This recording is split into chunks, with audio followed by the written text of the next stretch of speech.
Pārtraucu vest un es viņai paņēmu privātas stundas matemātikā, izanalizējot karti. Privātas stundas japāņu valodu viņa izvēlējās. Un kā tev šķiet? 80% ir jau. Nevis 50, ko mēs bijām sasnieguši logopēdi, bet 80, varbūt pat 90.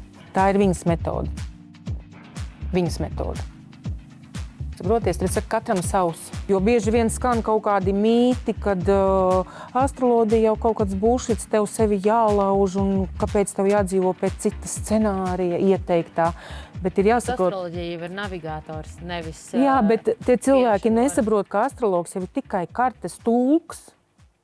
Esiet sveicināti manā YouTube kanālā. Esmu Laura Sauliete, astrologs un astropsihologs jau 10 gadus. Un es esmu Elīna Gluzunova, dziedātāja un digitālā satura veidotāja. Un šodien būšu kopā ar Lauru, lai ar viņu aprunātos par veselības tēmu. Kā jau tavi sekotāji zina, šeit YouTube kanālā tu pieskaries daudz un dažādām tēmām par un ap astroloģiju. Un šīs dienas tēma skars veselības jautājumu, kas, manuprāt, daudziem varētu būt ļoti aktuāls. Man gribētos saprast, kā un vai ir cilvēka astroloģiskajā kartē redzams viņa veselības stāvoklis? Jā, astroloģijas kartē redz veselības stāvokli, redz, kādas ir iespējamās veselības problēmas. To, vai viņas būs vai nebūs, tas ir jautājums no dzīvesveida. Tātad to tu sarunas laikā arī pajautā cilvēkam? Dzīvesveids, tas ir domāts tādā ziņā, nevis vai viņš ir veselīgs, sporto vai viņš ēd, bet ir attiecīgi rādītāji cilvēka kartē, kādas darbības konkrētajam cilvēkam ir jādara, lai viņa veselība būtu, kārtībā vai viņa laba. Jo, piemēram, var būt tā, ka viņi vai, piemēram, cilvēki, kas piedzimuši vienā slimnīcā, vienā laikā, blakus, palātās. Bet katrs dzīvo savu dzīvesveidu. Šeit es saku, nerunāju par sportu un veselīgu ēšanu. Iet runa par attiecīgām darbībām, un no tā arī būs atkarīga veselība. Vai paskatoties kartē, tu uz pirmā sitiena uzreiz vari pateikt, šeit kaut kas nav kārtībā, vai šeit šim cilvēkam ir ideāls veselības stāvoklis? Ir rādītāji, kas norāda acīm redzamas problēmas un lielas, un tādas, ka pavisam lielas, jau uzreiz. Bet vienalga, cik ideāla karte tev ir, tāpat ir tie rādītāji, viņi ir visiem. Nebūs nekad, kad pilnīgi cilvēkam nav nekāda nosliece. Neeksistē. Bet, kā es minēju iepriekš, attiecīgi, kā viņš dzīvo. Tad saki, kā un vai vispār tieši ir pasakāms, kad un kurā mirklī sāksies šīs veselības problēmas?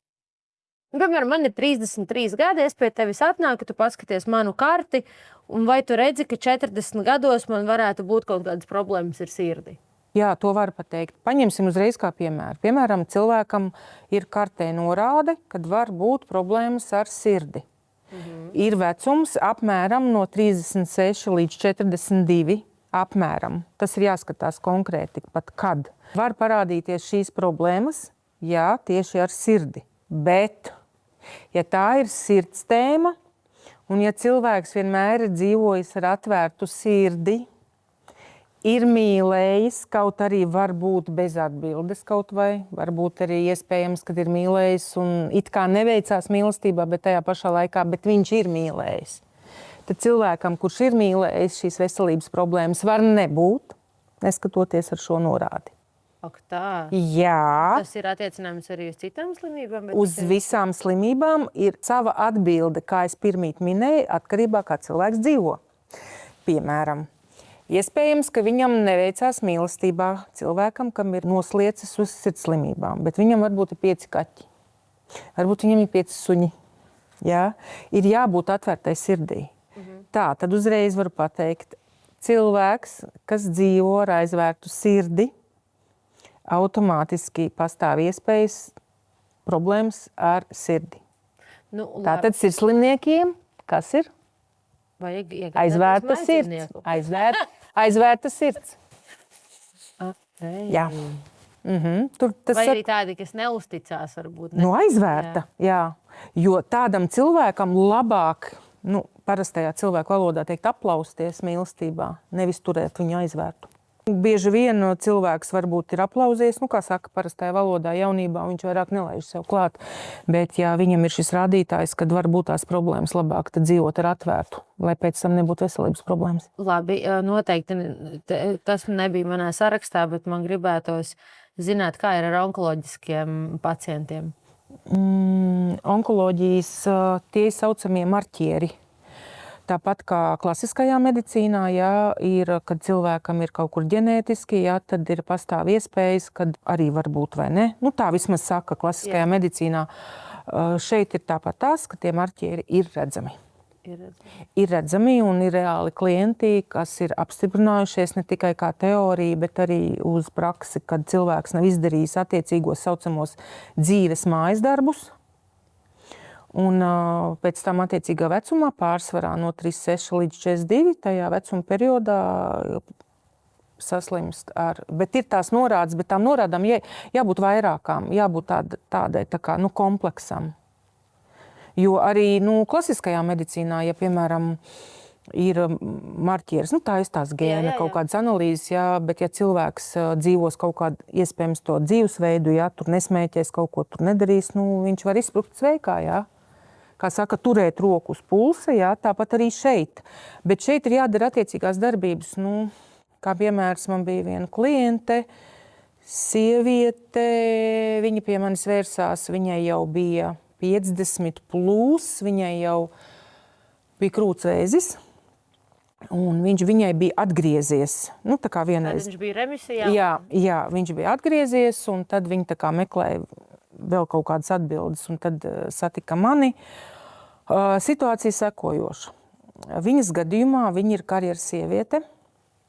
Visu mūžu karjera, darbs, tikai darbs. Ģimenē laika nav, jo viņa vienkārši nekad nav mājās. Viņa mūžīgos komandējumos. Un kaut kad arī jaunībā dēļ karjeras bija grūtniecība pārtraukusi.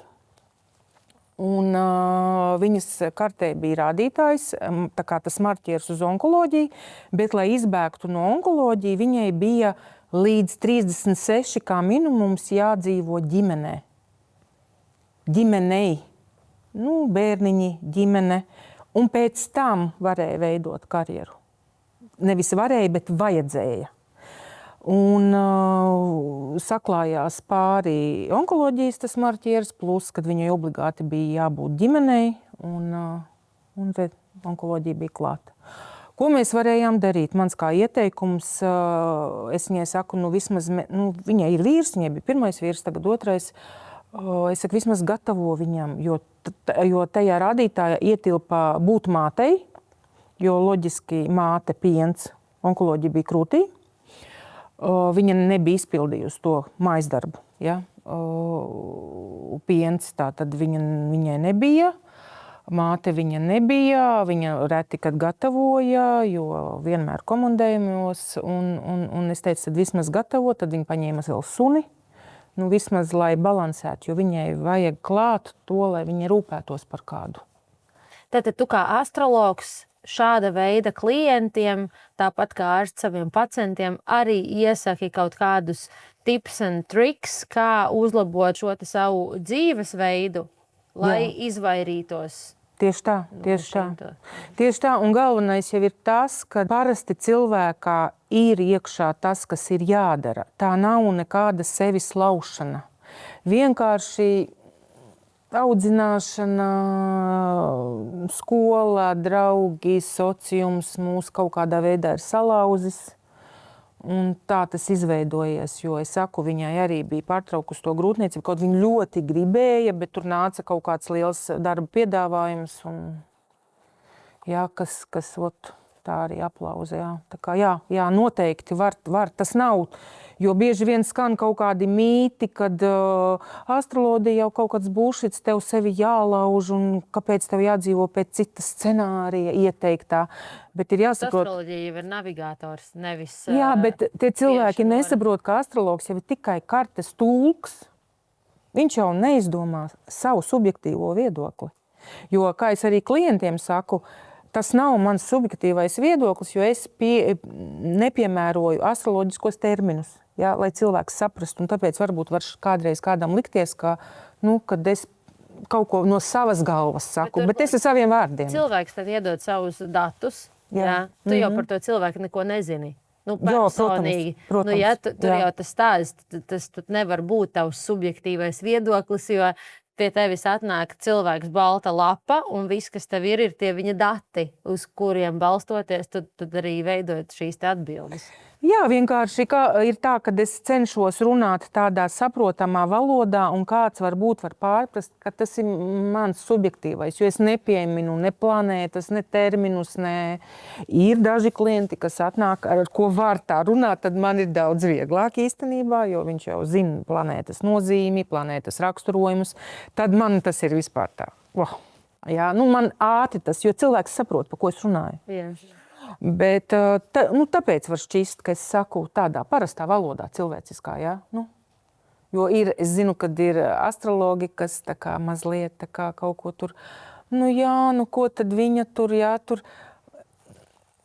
Es viņam saku, bet kurš tad mācīs tos pamatskolas cilvēkus? Sākšu saukt planētas nosaukumus un karakas un jogas un visu, tu ko nesapratīs. Ja? Tad sanāk tā, ka astrologi... Planēta nosaukumi ne tie klasiskie, kurus mēs zinām, bet viņiem ir citi nosaukumi. Nē, tur ir ļoti daudz citu nosaukumi. Es no tā veidoju atbildes, jo tur nav tā, ka tikai planētu raksturojumi. Tur ir savienojumi, aspekti, grādi, un viņi veido tādas saucamās jogas, un tā joga ir nozīme. Ja? Un ja es tagad kā atnāks taizies, saprot? Un es viņam saku, bet kurš parastiem cilvēkiem stāstīs?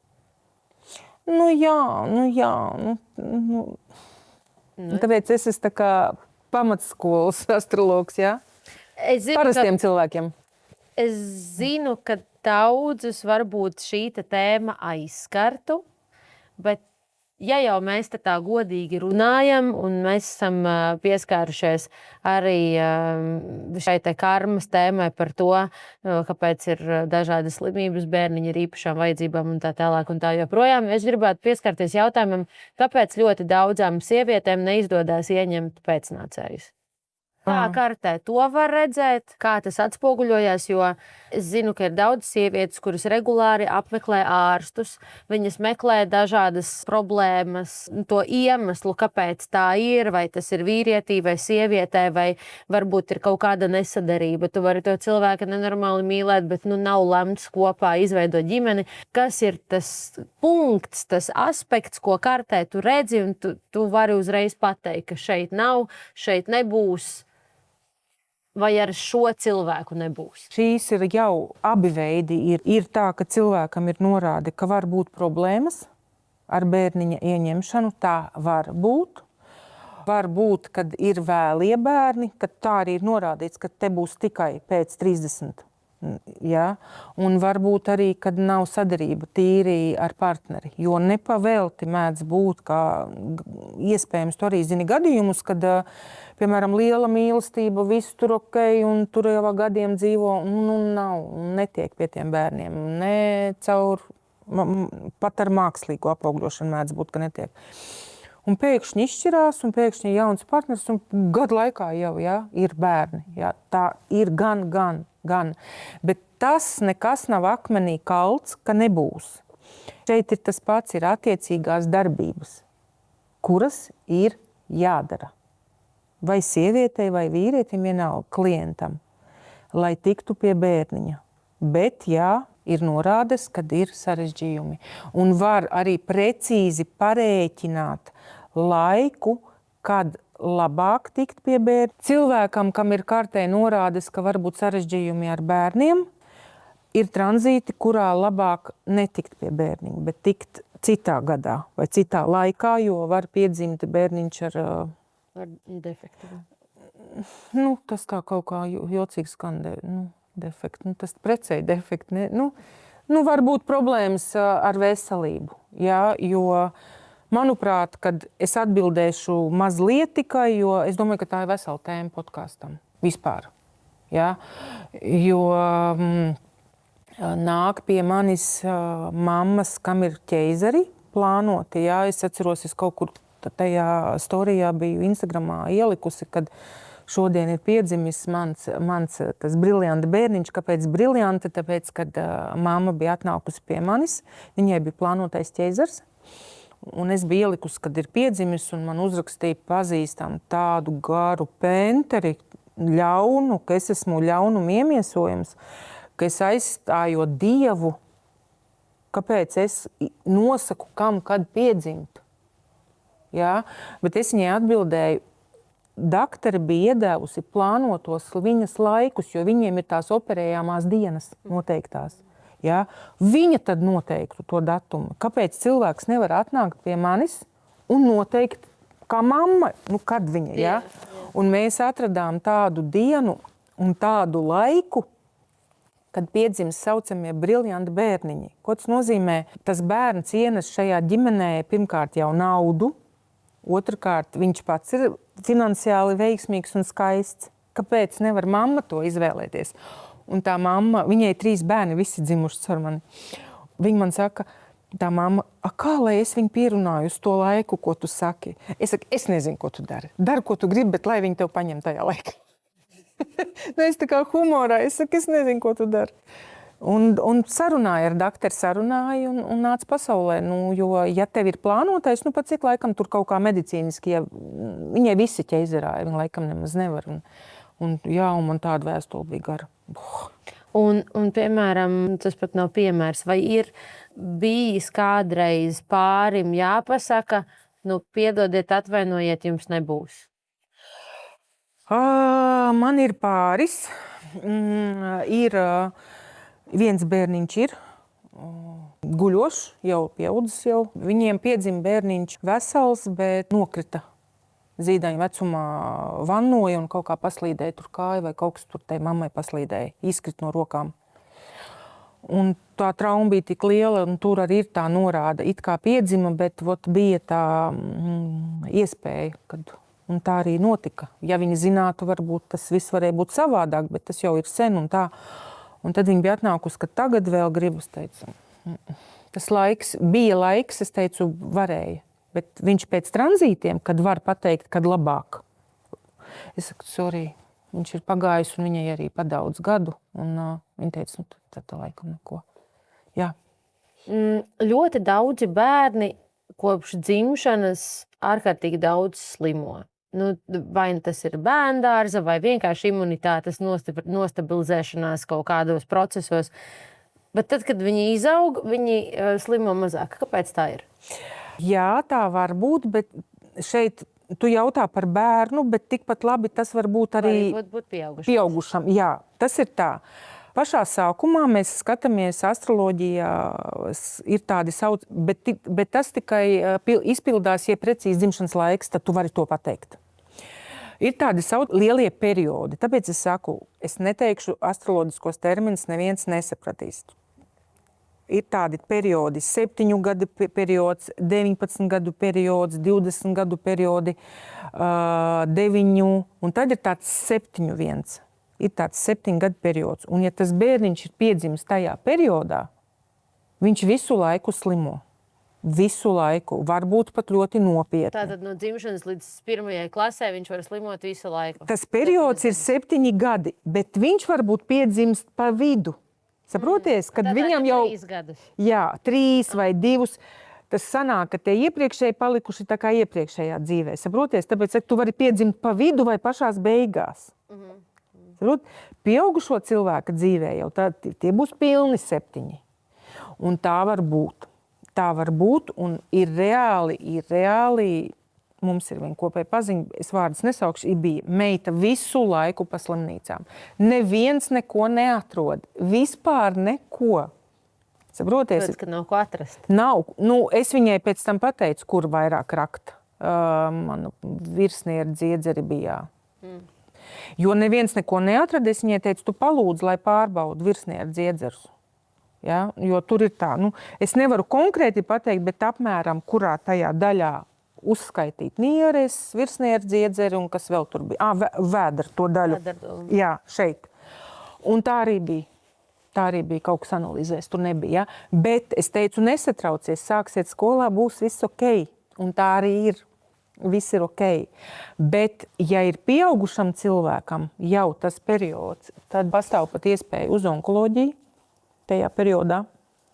Vai arī cilvēks jūtās vecs, piekusis, kā vecīts. Viņš varbūt ir jauns, bet viņš jūtās kā vecīts. Kā vecs cilvēks, ka nav spēka vairāk. Bet šeit atkal nav akmenī kalts. Ir metodes, ar kurām tu vari to līdzsvarot. Piemērs, man bija pat viens vīrietis klients. Viņam šis periods sākās šogad jūnijā.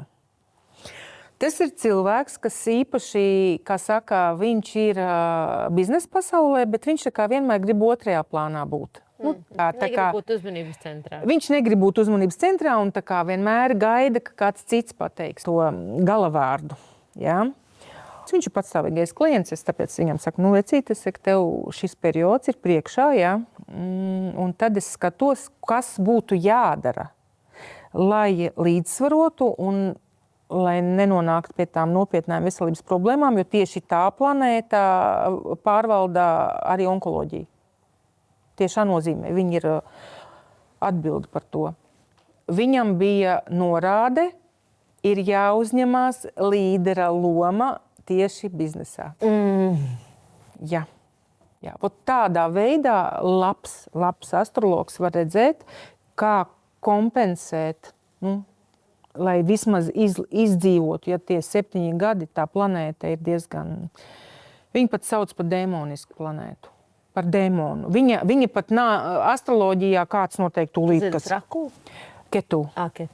Astrologs noteikti tagad kāds bļautu, ka tā nav planēta. Tā neskaitās planēta, viņa agrāk bija planēta un viņa kļuva vienkārši par dēmonu, bet parastiem cilvēkiem vienmēr saka planēta. Tāpēc, ka tur garš stāsts apakšā. Jā, un viņa nesa onkoloģiju un nopietnas veselības problēmas. Un tad tu skaties, ko tev vajadzētu darīt, lai tu kompensētu, lai tu izlīstu tos gadus izdzīvotu, jo viņi ir tādi, čabīgi. Procentuāli, cik tavi klienti dodas pie tevis ar jautājumu par veselību? Vai tomēr dominē citas tēmas vairāk? Veselība ir daudz, jaunieši nejautā. Jaunieši nejautā. Es atceros tagad ātri vienu jaunieti, gan es atceros tikai tāpēc, ka viņa konsultācijas, tagad atceros, apmaksāja tētis, bija uzdāvinājis. Viņam, manuprāt, bija 17 gadi, jā. Un es vizuāli ieraudzīju to problēmu vienkārši. Un tad es viņam jautāju, vai tu esi gatavs par to runāt. Jā. Un tad viņam bija jānodarbojās ar sportu. Es teicu, tūlīt kā paliek 18, tad ej nodot asinis. Būt donoram. Jānolej asinis, tas ir būt donoram. Tas ir saistīts ar agresiju. Ja? Viņam bija ļoti seja ar pumpām. Jā, akne. Bet es saku, katram ir savs veids. Kādam varbūt jāmācās valodas vai matemātika vai skaistums. Katram ir savu. Tu kārtē skaties, kāda darbība jāveic. Viņa gadījumā bija sports. Un tieši kāpēc sports un asins nolaist, tas ir būt donoram, tāpēc, ka tā ir viena planēta. Par asinīm atbild tāpat planēta, kas par sportu. Jā. Un viņam vajag nodot. Jā, un tādā veidā mēs varam atrast atbildi, jo sports ir labi veselībai, bet ne visiem tas būs veselības uzlabotājs. Ne visiem. Tāpēc ir cilvēki, kas nejūt to labsajūtu pēc sportošanas, jo viņam ir kaut kas cits jādara. Viņam varbūt ir jāmācās. Man laikam tā bija. Jo es nekad ejot uz sporta zāli neesmu pēc tam jutusi to tādu tā kā uzmundrinājumu kaut kādu, ka tev tagad ir spēks visai dienai, un tad tu vari kalnus gāzt un katru dienu to ieviest kā kaut kādu rutīnu. Vispār pilnīgi galīgi garām. Sports jau principā ir labs un vajadzīgs. Par to vispār nevar būt runa. Tāpatās arī, kad pirmais, ja tu nāc runāt par veselību, loģiski, ka vispirms ir jādodās pie ārsta, nevis pie astrologa. Un tas ir loģiski, jā, lai nebūtu tā, ka mēs tagad, jā, nē, vispirms diagnozu uzstāda ārsts. Ja cilvēkam nav cerības, vai ja viņš pie ārsta nav ieguvis kaut kādu apstiprinājumu, tad viņš dodas rakt kaut kur dziļāk. Personīgi es pat ieteiktu, ja tu principā vispār nāc pie astrologa vai arī tu uzticies tam, tad kāpēc vispār pieļaut to slimošanu, ja tu vari ieviest sevī kaut kādas ikdienas lietas, lai tev nenonāktu tā slimība? Nu, jā. Saproties? Jo es atļaušos izstāstīt piemēru par savu meitu. Mēs pirms filmēšanos arī pārunājām ar čaļiem, un viņa man mazliet stostās pēc tās bērnu dārza vardarbības gadījumā, un 5 gadus gājām uz tām karstām smiltīm un pie logopēda. Pagājušo gadu, kad septembris, jo parasti logopēdi arī vasarā ņem to atvaļinājumu. Un tagad es biju tādā dilemmā. Turpināt, neturpināt. 5 gadi noieti. Ir kaut kas sasniegts, bet nav vairāk. Mēs tā kā uz vietas stāvam pēdējos gadus. Un es tā domāju, nē, jāķerās klāt. Kā mēdz būt kurpnieks bez kurpēm arī, jā. Un es tagad izpētu tieši vairāk to viņas karti, kas ir jādara un tā. Un es domāju, labi, eksperimentēšu uz savu bērnu. Kā es varu citiem kaut ko ieteikt, ja es pati, bez maz vai to nepielietoju. Pārtraucu vest un es viņai paņēmu privātas stundas matemātikā, izanalizējot karti. Privātas stundas japāņu valodu viņa izvēlējās. Un kā tev šķiet? 80% ir jau. Nevis 50, ko mēs bijām sasnieguši ar logopēdu, bet 80, varbūt pat 90. Tā ir viņas metode. Viņas metode. Saproties, tāpēc katram savs. Un ja arī viņas gadījumā arī var būt sports, bet ne tāds sports. Tur varētu būt kaut kāda stiepšanās, tā slenga vai slinga terapija, kā viņa saucās. Kaut kas tāds. Jā, plus mēs paņēmām to matemātiku un to valodu. Un rezultāts ir. Gads vēl nav. Jā, septembrī. Sākām augustā, nevis septembrī. Jā. Tā kā ir tās metodas, ko mums vajadzētu darīt. Ir cilvēki, kam strādā tikai zāles. Tikai. Tā arī ir. Tā var būt. Jā, tikai. Jā, ir tāda speciāla karte astrologiem, kas atbild vēl dziļāk par veselību. Tās saucās ārstēšanas metodas. Jā? Un tās ārstēšanas metodas norāda, ko konkrēti jāpielieto. Un, kā es teicu, neatmetam klasisko medicīnu. Ja? Un ir cilvēki, piemēram, kā mēs esam dzirdējuši, kāds ārstē kaut kādu nopietnu slimību un nepalīdz. Ja? Piemēram, analīzes vienādas, diagnozes vienādas, identiski cilvēki bez maz vai abi divi. Ja?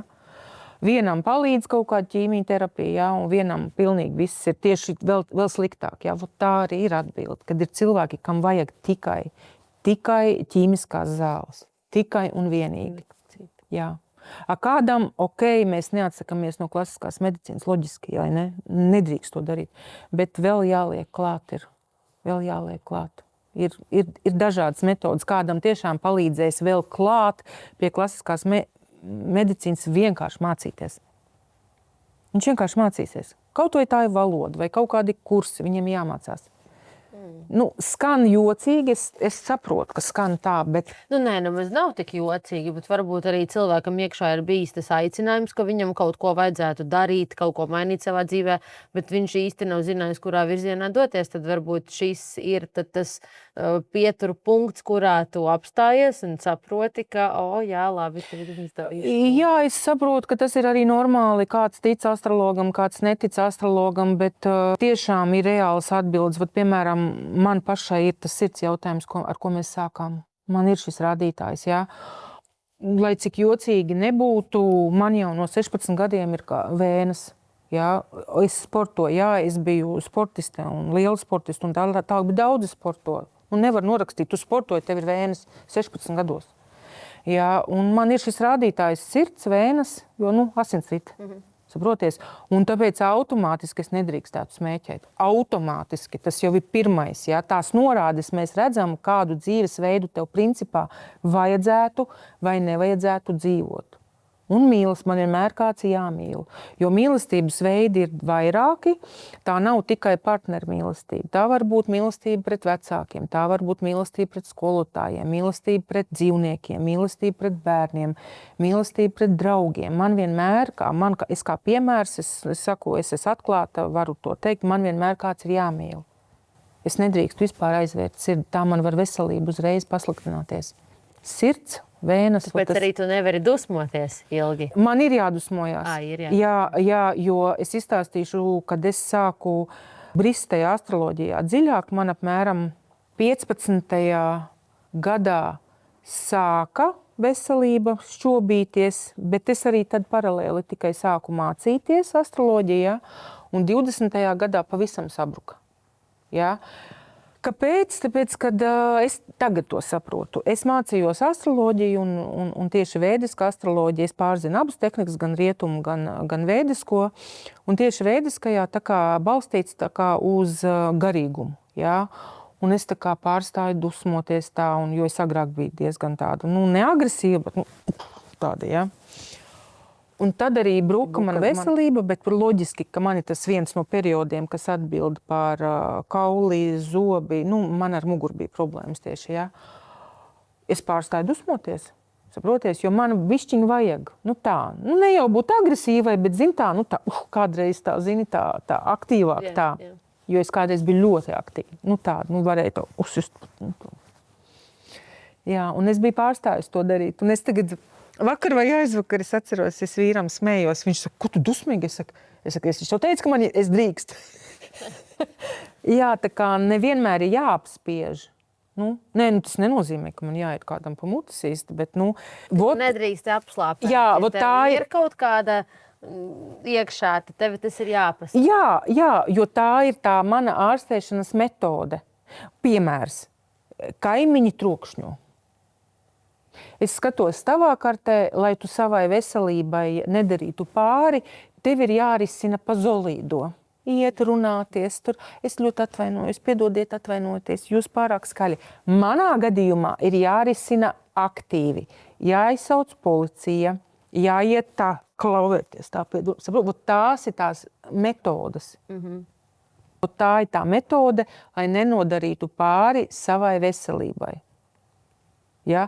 Tev, piemēram, būtu jāsamierinās un tur, es ļoti atvainojos, tur mājas čatā uzrakstīt, jūs pārāk skaļi nogrieziet lūdzu mūziku. Ja? Manā gadījumā būtu jārakst, varat nogriezt to mūziku? Saprotam, tonim. Jā. Un ar lielajiem burtiem. Jā, tā ir tā metode, kura jāpieliek klāt. Saku, tas ir baigi dziļi. Tur. Tas saka, tā ir tāda lieta, ko kādā veidā tu redzi, vari zināt. Vēl viens gadījums bija vīrietis, atceros, tagad arī atnāca. Viņš atnāk, es tagad arī, viņam tur sastādīt vairāk jautājumu, tādi jau 40 plus, jā. Un es saprotu, ka tie 36 jau ir pāri, kad vajadzētu būt veselības problēmām. Cilvēks pirmo reizi, es jau tāpat nebāžos kaklā. Viņš tā kā beigās pajautā, kas man tur to veselību, jā. Es tagad viņam Es jau dzeru statīnus. Kas ir statīns? Asinsspiedienam. Protams, es pilnīgi viņam pateicu, tā kā dakteris tikai paskatoties astroloģijas kartē viņa diagnozi. Viņš saka, es jau dzeru. Bet kartē rādīja, ka jābūt pavisam slikti. Viņam nebija pavisam slikti. Kāpēc? Viņš sporto gandrīz katru dienu. Jo viņa ārstēšanas metode bija sports. Bet zāles. Zāles viņš lieto, bet viņš lieto ļoti mazu devu. Ļoti mazu devu. Jā? Jo teorētiski pēc kartes bija jābūt pavisam slikti. Viņam tur kaut kāda maza deviņa ir, ar ko viņam viss ir vienkārši ideāli. Jā? Kaut gan karte bija pavisam slikti. Viņš saka, es katru dienu sportoju, es nemaz nevaru bez sporta, viņš man saka. Viņš neapzinoties, nezinot, ka viņam ir tāda ārstēšanas metode, viņš jau to dara, tāpēc viņam tā veselības problēma bija tāda maziņa, neskatoties, viņam jau bija, pateikšu, 47. Jā, vai 46, jo viņš, man liekas, bija pagājušā gada beigās vai šogad sākumā. Jā. Nu, un runājot par šo te padziļināto visu veselības stāvokļa izpēti, tev nesen bija podcasts, bet lekcija par karmu, kur bija pieteikušies ļoti daudz interesantu, lai pārbaudītu gan savu karti, gan savu bērnu karti, un bija necerēta liela tāda atsaucība, vai arī par veselības tēmu tu esi plānojusi kaut ko šajā virzienā veidot? Jā, plānots ir. Plānots bija aprīļa beigas, bet es pieļauju, ka būs nobīde, jo ļoti daudz bija pieteikušies tai karmas lekcijai. Un par cik es devu to termiņu 3 mēnešus, kad drīkst skatīties to ierakstu, tad es skatos, es jau redzu, cik ir noskatījušies. Redz, ka pirmās tur ir jau, es nezinu, nedēļa apakaļ bija 200 pār noskatījušies. Daudz jau vairākas reizes skatās, zin kā. Es saprotu, ka viņi vēl nav sagramojuši to, tā kā es domāju, ka noteikti būs. Plus vēl arī tas, ka tev ir jāsagatavojās. Jo, mēs jau šodien ar filmētāju, ar videogrāfu arī par to pārunājām, kad mēs filmēsim. Es domāju, ka noteikti būs, un es domāju, ka es gribētu maijā, aptuveni maijā, bet skatīsimies, jo vai vecums, vai viedums, vai pieredze, grūti pateikt, es cenšos uztvert vieglāk daudz ko. Jo vispār es no tevis to iemācījos. Jā, es saku pašā sākumā, ka mēs sākām kontaktēt, un tu tā kā man atbalstīji un palīdzēji, ka es vienmēr uztraucos un tā, un tu man tā kā iedēvi to īpašību, ka tās ir pupu mizas, ja kaut kas pēc plāna neiet, kaut gan tu pat uztraucies, ja neiet. Sākums bija tam piemērs. Jā, un es to uztvērusi, ja nesanāk, kaut arī es solījusi, ka aprīļa beigas, bet es negribu vienkārši tā, kā saka, ķep, vai kā ir tas teiciens, ja? Jā, tad labāk es pabīdu, un tā. Jā, plāns ir, bet es gribu to vēl gudrāk.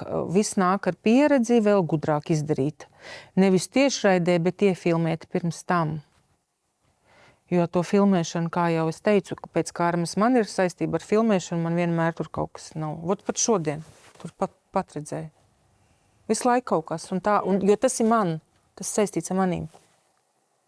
Tu domā, ka tas, kas notika ar mani, ir saistīts? Jā, jo visur, kur ir filmēšana, jo man ir jābūt tajā kadrā, jo, saproties, tas ir to, ko es teicu, tā doma ir, lai mani no tā nosist. Jā, tev tā kā vajag, bet kaut kas noteikti tā kā nē. Jā, jo es šodien braucu jau bez uztraukuma, bet redzi, notika kaut kas cits, no kā es pat, Jā, kas nebija no tevis atkarīgs. Jā, un tas ir, lai es sadusmotos, lai es atkal nafig man neko nevajag, saprot to domu. Jā, tāpēc es to uztveru. Bet mēs esam šeit. Jā, mēs esam šeit. Un mēs gatavojamies jau mājā nākamajai lekcijai, ļoti tādai nozīmīgai un apjomīgai, manuprāt. Jā, tā kā noteikti tas būtu ļoti vērtīgi, kā es teicu, jo īpaši loģiski, ka pieaugušam jau kaut kas tur kādam sirds, kādam vēders, kādam nieres, kādam galva, jā. Bet mēs varam ielikt jau bērnā kaut kādas darbības. Vai ir iespējams šo te lekciju uzdāvināt kādam savam tuviniekam? Protams. Un iepriekšējo lekciju par karmu arī ir iespējams iegādāties un paskatīties, iesūtīt varbūt savus datus tev, lai var noskatīties, vai tas nav iespējams? To darīt var, bet ir cits, vai tas cilvēks, kam tu uzdāvināsi, to darīs. Saproti to domu? Ja tu tam netici, ja tevi tas neuzrunā, tad kāda no tās dāvanas jēga? Jo viņš varbūt noskatīsies, bet ja tu tās darbības nedarīsi, tad jau tas viss ir veltīgi. Jo mana tā doma un tā pārliecība nav tikai pārdota. Protams, es nevaru zināt, vai viņš darīs, jo no cilvēka tas ir atkarīgs, bet varbūt kaut kas viņam aizķersies. sākumā nedarīs, tad sapratīs, ka viņš taču ir kaut ko noskatījies, noklausījies un varbūt sāks tajā virzienā darboties un pēkšņi palīdzēs. Jā, jo es atceros tikko vēl vienu spilgtu piemēru, ka bija cilvēks, kam ir liels problēmas ar kuņģi. Nu, tādas, ka pavisam. Un es tagad viņai saku, viņa vienkārši nē, tā nav. Pilnīgi, jā, pilnīgs noliegums. Paiet kaut kāda stunda, pusotra jau uz beigām. Izrādās, ka tur jau kaut kas tāds nopietnas slimības, bet viņi kaut kā uzreiz jau, jo cilvēkiem bieži vien noliegums uzreiz Aizsargreakcija. Jā, jo bieži vien lielai daļai cilvēkiem, ja viņš ir pirmo reizi pie manis, tad ir noliegums kaut kādu pirmo stundu. Pēc tam ir puņķi, asaras, ko man darīt, kā man rīkoties, kā man risināt. Jā. Un tad viņa man vēl rakstīja vēl kaut kāds jautājums. Cilvēki, kas ir bijuši pie manis uz pilno konsultāciju, viņi pēc tam var man atsūtīt, piemēram, kaut kādu jautājumu uz vienu atbildi. Nē, vienkārši, vai man parakstīt līgumu, vai man pārdot māju, vienu jautājumu. Par kaut kādu attiecīgu samaksu, nevis par pilnu, ja. Klāt bija, man jau atkal ir kuņģu čūla no uztraukuma, no stresa. Cilvēks, kas sākumā teica, ka vispār nav problēmas, ja, bet tas noliegums pirmais, ja. Ja, varbūt kaut kāda neticība, ja, kā es to redzu, ja. Jā, to var redzēt, tāpat kā ir rādītājs, kas norāda, kam jā, kad ir problēmas ar vēderu, bet jo īpaši, kas tagad ir pateicoties vienai ārstei, man liekas, ka Ilonai Vilkoitei, jā, kas tagad Instagramā ļoti spilgti un daudz par to runā, ir reāli cilvēki, kam ir rādītājs, kam obligāti vajadzētu draudzoties ar kolonoskopiju un endoskopiju. Vienkārši turēt, kā es teicu, turēt roku uz pulsa, kam ir marķieris, jā, kas kaut kādā attiecīgā vecumā, pieaugušā, ja, kad ir obligāti jāiet uz profilaktiski uz to kolonoskopiju. Protams, visiem vajag pārbaudīties, loģiski, bet ir, kam vienkārši vajag, ja nevis 50 varbūt iet, kā saka, no 50, bet jau 36 varbūt vai 40. Un bija, es atceros, un es viņai arī pateicu, es teicu, obligāti ieliec savā plānā, uztaisīt kolonoskopiju un augšējo, kā viņi sauc to, kobru, ja? Kobru laikam, pa vienkāršo kobru, ja? Kobru un caur dupsi, ja? Kolonoskopija, ja? Laikam. Tādā veidā mēs varam turēt roku vienkārši uz pulsa, saproties, tāpat tās visiem, jo, piemēram, tā, uzreiz skaties tajā, cik forša karte, ja? Bet kā jau es minēju, veselības problēmas, kā marķieris uz kādām aptuveni tev var būt problēmas, ir visiem. Kādam ir vairāk, kādam ir mazāk. Bet ar labu karti, kaut es nemīlu teikt labu, tāpēc, ka var sabojāt vai sačakarēt, mēs tā pa vienkāršo, arī labu karti. Jo viens rādītājs var pārstrīpot pāri visiem labajiem rādītājiem kaut kādas rīcības. Jo tur ir tāda dziļa ietekme. Saproties, tas nav tā, ka GPT tur ieliec, man tur vīra rādītājs tur tik ideāls stāv, un es tur tagad tāda, un tagad nauda man būs, jo par vīru nauda atbild vienu planētu, ja?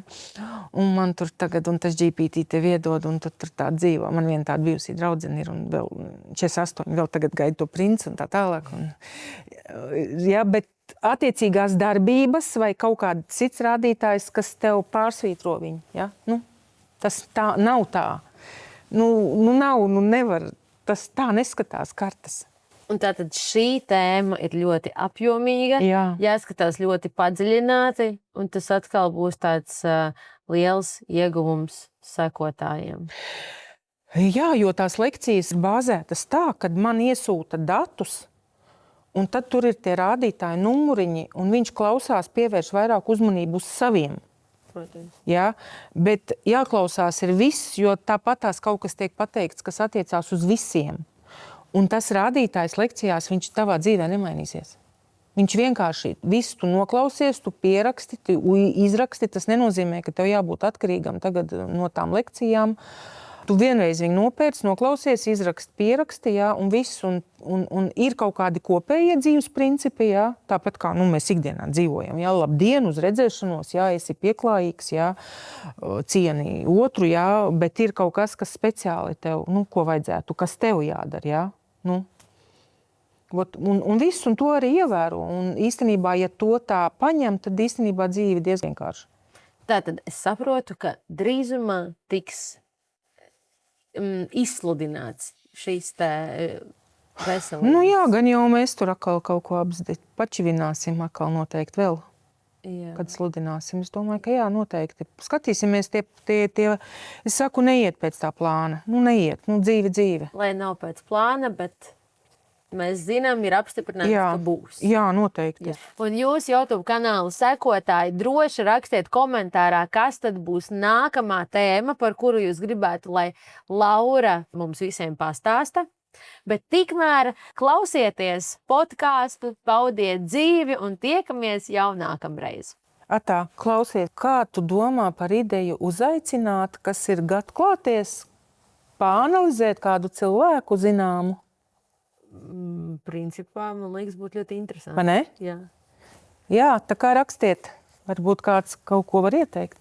Jā, varbūt jūs variet ieteikt kādu cilvēku, kuru jūs gribētu redzēt šeit ar mums podkāstā un kurā kārti mēs varētu izanalizēt. Jā, mēs mēģinātu uzaicināt. Jā, varbūt tiek. Jā. Paldies! Paldies! Visu labu!